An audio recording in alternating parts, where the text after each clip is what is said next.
Bulletin کا باقاعدہ آغاز کریں اور سب سے پہلے آپ کو بتائیں کہ شہر میں المناک سانحہ، خستہ حال مکین، معصوم مکینوں کی جان لے گیا۔ چھت گرنے سے 3 کمسن بہن بھائی جاں بحق ہو گئے۔ والدین اپنے جگر کے ٹکڑوں کی جدائی پر سکتے میں آ گئے۔ بچوں کی اچانک موت پر محلے میں صف ماتم بچھ گئی۔ خستہ حال مکان معصوم مکینوں کی جان لے گیا۔ لکڑی کے سہاروں پر کھڑی کمزور چھت زمین بوس ہو گئی۔ 3 کمسن بہن بھائی ملبے تلے دب کر جاں بحق ہو گئے۔ چھت گرنے کا افسوسناک واقعہ لیٹن روڈ پر قریشی پارک میں پیش آیا۔ اسکول سے واپس آئے بھائی اور 2 بہنیں گھر پر اکیلے تھے کہ اچانک لکڑی کی خستہ 2 منزلہ چھت گر گئی اور تینوں بہن بھائی ملبے تلے دب گئے۔ آج مانگتا ہوں تو صرف پارٹی قیادت کی ہمدردی مانگتا ہوں۔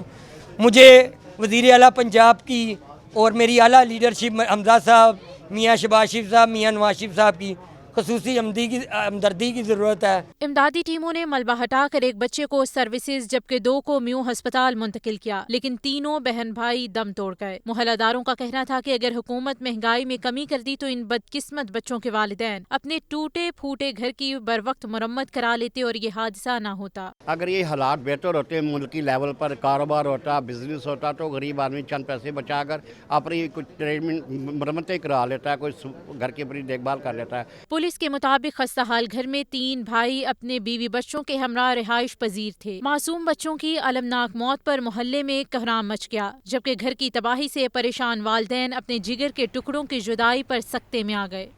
رمضان نگہبان ریلیف پیکج کی ڈیجیٹل مانیٹرنگ جاری ہے۔ 28,32,000 گھرانوں کو ترسیل مکمل ڈیجیٹل تصدیق بھی کر دی گئی ہے۔ وزیر اعلیٰ پنجاب مریم نواز کا کہنا تھا کہ رمضان نگہبان پیکج کے تحت ضرورت مند خاندانوں کو ترسیل کا عمل بھی تیز کیا جائے گا۔ 1271 پرائس کنٹرول مجسٹریٹس کی گراں فروشوں کے خلاف کارروائیاں جاری ہیں۔ 15 روز میں 7,73,000 مقامات پر چیکنگ کی گئی، جبکہ 23,000 گراں فروش بھی پکڑ لیے گئے ہیں۔ اہم خبر کے حوالے سے آپ کو اپڈیٹ کیا جا رہا ہے۔ رمضان نگہبان ریلیف پیکج کی ڈیجیٹل مانیٹرنگ جاری ہے، جبکہ 28,32,000 گھرانوں کو ترسیل مکمل کر کے ڈیجیٹل تصدیق کر دی گئی ہے۔ وزیر اعلیٰ پنجاب کا مزید کہنا تھا کہ رمضان نگہبان پیکج کے تحت ضرورت مند خاندانوں کو ترسیل کا عمل بھی تیز کر دیا جائے گا۔ رمضان نگہبان پیکج ڈور سٹیپ فراہمی۔ کمشنر لاہور محمد علی رندھاوا کا سمن آباد اور سبززار کا دورہ۔ 1,95,401 مستحقین کو رمضان نگہبان پیکج فراہم کر دیا گیا ہے۔ رمضان پیکج ڈور سٹیپ فراہمی شہر میں 10 لاکھ سے زائد مستحقین کو فراہم کی جا رہی ہے۔ اہم خبر کے حوالے سے آپ کو اپڈیٹ کیا جا رہا ہے۔ رمضان نگہبان پیکج ڈور سٹیپ فراہمی کا یہ معاملہ ہے۔ کمشنر لاہور محمد علی رندھاوا کا سمن آباد اور سبززار کا دورہ کیا گیا ہے، جن میں 1,95,401 مستحقین کو رمضان نگہبان پیکج فراہم بھی کر دیا گیا ہے۔ رمضان پیکج ڈور سٹیپ فراہمی شہر میں 10 لاکھ سے زائد مستحقین کو فراہم بھی کی جا رہی ہے، تو کمشنر کی جانب سے یہ دورہ کیا گیا ہے اور مستحقین کو رمضان نگہبان پیکج بھی فراہم کر دیا گیا ہے۔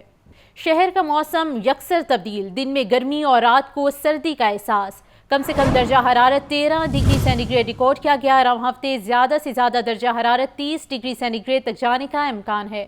مزید جانتے ہیں ایبٹ روڈ پر موجود نمائندہ لاہور نیوز حمزہ خورشید سے۔ جی حمزہ، موسم کا احوال بتائیے۔ ہاں جی بالکل، میں موجود ہوں ایبٹ روڈ پر، اور شہر لاہور کا موسم جو ہے وہ اب دن بدن بدلنے لگا ہے۔ اگر میں بات کروں موجودہ صورتحال کی، تو اس وقت پورا دن شہر لاہور بادلوں اور سورج کی آنکھ مچولی کے بعد موسم جو ہے شہر لاہور کا وہ خاصا خوشگوار نظر آتا ہے، کیونکہ مدھم ہوا جو ہے وہ راتیں ابھی بھی ٹھنڈے رکھے ہوئی ہے۔ اگر میں درجہ حرارت کی بات کروں تو کم سے کم درجہ حرارت جو ہے وہ 13 ڈگری سینٹی گریڈ تک جانے کا امکان ظاہر کیا گیا ہے، جبکہ زیادہ سے زیادہ جو درجہ حرارت ہے وہ 28 ڈگری سینٹی گریڈ تک ریکارڈ کیا گیا ہے، جبکہ اگر میں موجودہ درجہ حرارت کی بات کروں تو موجودہ درجہ حرارت 21 ڈگری سینٹی گریڈ ریکارڈ کیا گیا ہے۔ جبکہ موسم کے صورتحال کے علم رکھنے والوں کا یہ کہنا ہے کہ اب جو شہر لاہور کا موسم ہے وہ دن بدن بدلنا شروع ہو جائے گا، کیونکہ تیز سورج کی جو روشنی ہے اس سے گرمی جو ہے وہ مزید دن بدن بڑھے گی، اور رواں ہفتے جو درجہ حرارت ہے وہ زیادہ سے زیادہ 30 ڈگری سینٹی گریڈ تک جانے کا امکان ظاہر کیا گیا ہے۔ جبکہ بروز کل بھی سورج اور بادلوں کی آنکھ مچولی جو ہے وہ جاری رہے گی، لیکن ابھی تک محکمہ موسمیات کی جانب سے جو ہے وہ بارش کی کوئی بھی نوید نہیں سنائی گئی۔ جبکہ اگر میں بات کروں اس وقت بدلتے موسم کی، تو جو ماہرین ہیں ان کا یہ کہنا ہے کہ کیونکہ یہ بدلتا موسم ہے اور اس میں بیماریاں جو ہیں وہ زیادہ زور پکڑتی ہیں، اس لیے شہری جب بھی باہر نکلیں تب اس چیز کا خیال لازمی رکھیں کہ جس دن موسم تھوڑا سا ٹھنڈا ہو تو ملبوسات اپنے ساتھ کچھ گرم ملبوسات جو ہیں وہ لازمی ساتھ رکھیں، تاکہ جو ٹھنڈا موسم ہے اس کے لیے اس سے جو ہے وہ بچت کی جا سکے۔ کیونکہ یہ جو موسم جب بدلتا موسم ہے اس میں نمونیا، گلا خراب اور نزلہ زکام جیسی جو شکایات ہیں وہ بچوں میں خاص طور پر دیکھنے میں سامنے لازمی آتی ہیں۔ اس لیے ماہرین کا یہ کہنا ہے کہ شہری خاص طور پر اپنا خیال رکھیں تاکہ وہ کسی بھی قسم کی جو بدلتے موسم میں آنے والی بیماریاں ہیں اس سے بچے رہ سکیں۔ جی شکریہ حمزہ۔ ایف آئی اے میں ملازمین کے خلاف شکایات پر ایکشن، 87 ملازمین کی airports anti human trafficking circle تعیناتی پر پابندی۔ Deputy director human resource management نے نوٹیفیکیشن جاری کر دیا۔ راحیل علی سے مزید تفصیلات جاننے کے لیے بات کر لیتے ہیں۔ جی راحیل بتائیے گا۔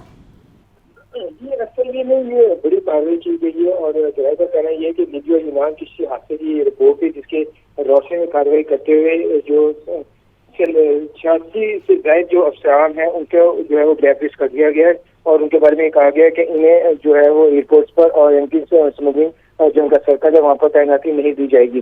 ان لوگوں کے اوپر شکایات یا الزامات یہ ہیں کہ ان کے دور میں جو ہے وہ ایئرپورٹ سے لوگ جو ہے وہ غیر قانونی طور پر لیبیا کے ذریعے جو ہے وہ یونان کے لیے سفر کرتے تھے، اور اس حوالے سے باقاعدہ طور پر ایک رپورٹ جو ہے وہ تیار کی گئی ہے جس میں لوگوں کے نام جو ہے شامل کیے گئے ہیں۔ گجرانوالہ، ملتان، اسلام آباد، کوہاٹ اور پشاور زون کے جو لوگ ہیں وہ اس لسٹ میں شامل ہیں، اور جو لسٹ جاری کی گئی ہے اس کے مطابق ملتان زون کے 9 ملازمین ہیں، ایف آئی اے گجرانوالہ زون کے 12 ہیں، کے پی کے کوہاٹ زون کے 7 ملازمین شامل ہیں۔ مجموعی طور پر ایک اسسٹنٹ ڈائریکٹر ہے، اس کے علاوہ 4 انسپیکٹر ہیں، 12 سب انسپیکٹر ہیں، 17 اسسٹنٹ سب انسپیکٹر جو ہیں وہ اس فیلس میں شامل ہیں، اور جو کانسٹیبل ہے، ہیڈ کانسٹیبل ہے، وہ بھی اس فیلس کا حصہ ہے۔ ذرائع کا کہنا یہ ہے کہ اس فیلس میں جو اعلیٰ افسران تھے جس میں ڈپٹی ڈائریکٹر یا ایئرپورٹ انچارج شامل ہے، ان کے نام جو ہے وہ نہیں ڈالے گئے، یا انہیں مبینہ طور پر جو ہے وہ ان کے خلاف ابھی قابل مزید جو ہے وہ شائع کی جائے۔ اب جو تاریخ جاری کی گئی اس میں یہ کہا گیا کہ تمام لوگ جن کے نام فیلس میں شامل ہیں وہ کسی بھی ایئرپورٹ پر ڈیوٹی سر انجام نہیں دیں گے، اور اس کے علاوہ انہیں انسانی اینٹی ہیومن ٹریفکنگ سرکل ہے انسانی اسمگلنگ کا، اس میں بھی جو ہے وہ تعیناتی نہیں دی جائے گی۔ اس حوالے سے باقاعدہ طور پر نوٹیفیکیشن جو ہے وہ جاری کر دیا گیا ہے۔ نوٹیفیکیشن بھی جاری کر دیا گیا ہے، بہت شکریہ راحیل۔ سینٹ الیکشن کے لیے کاغذات جمع کروانے کا مرحلہ، خواتین کی نشست پر صنم جاوید کے کاغذات نامزدگی جمع کروا دیے گئے۔ صنم جاوید کے والد نے خواتین کی سیٹ پر کاغذات جمع کروائے ہیں، تو سینٹ الیکشن کے لیے کاغذات جمع کروانے کا مرحلہ آ چکا ہے۔ خواتین کی نشست پر صنم جاوید کے کاغذات نامزدگی بھی جمع کروا دیے گئے ہیں۔ صنم جاوید کے والد نے خواتین کی سیٹ پر کاغذات جمع کروائے۔ اہم خبر کے حوالے سے آپ کو اپڈیٹ کیا جا رہا ہے۔ سینٹ الیکشن کے لیے کاغذات جمع کروانے کا یہ مرحلہ ہے۔ خواتین کی نشست پر صنم جاوید کے کاغذات نامزدگی بھی جمع کروا دیے گئے ہیں، جبکہ صنم جاوید کے والد نے خواتین کی سیٹ پر کاغذات جمع کروائے ہیں۔ سینٹ الیکشن کے لیے کاغذات جمع کروانے کے مرحلے میں خواتین کی نشست پر صنم جاوید کے کاغذات نامزدگی جمع کروا دیے گئے ہیں۔